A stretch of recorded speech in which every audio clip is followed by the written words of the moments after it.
Phật thiên để Phật thu người la tháng do bà cũng sống quá trang sông mùi bằng ana ta gần tu chú anh muốn đi tới phía mấy cái nào cho anh đây à hiền anh đi nắng và cũng đi đi chia ta ôn tu in ta đi xa in Phật thiên cũng bằng thế số người ta cũng sống Phật thu trang sông đâu cả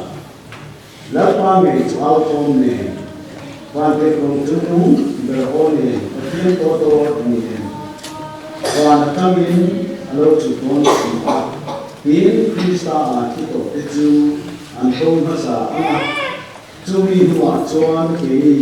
nhưng mà lâu lắm bố bộ cả lớp ba đến anh mà mình gọi đến chú mi mà khi anh là cho mình anh ông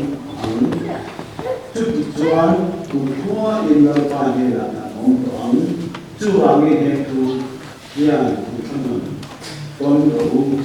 rồi là chúng ta sẽ làm mà sẽ hãy đi ăn cái bài ăn Hãy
subscribe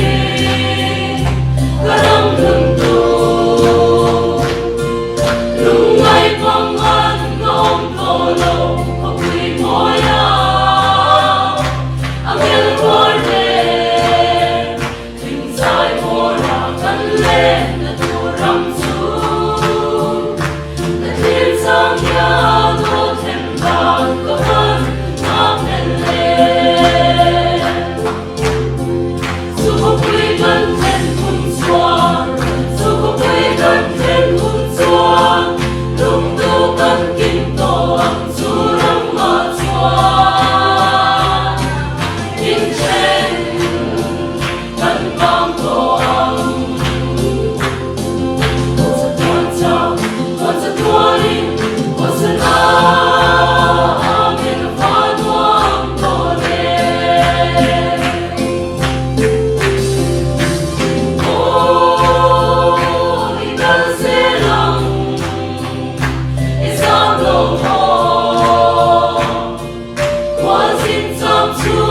để không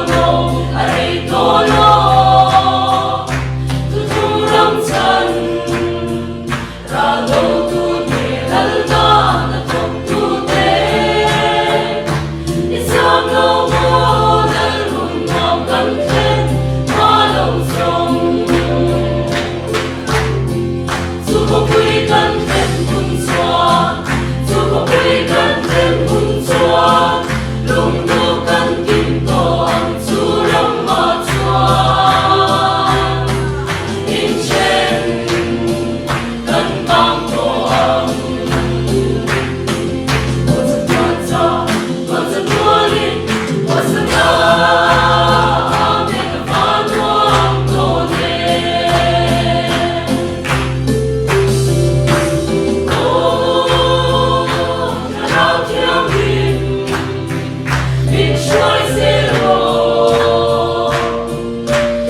Lalpan Pakama Song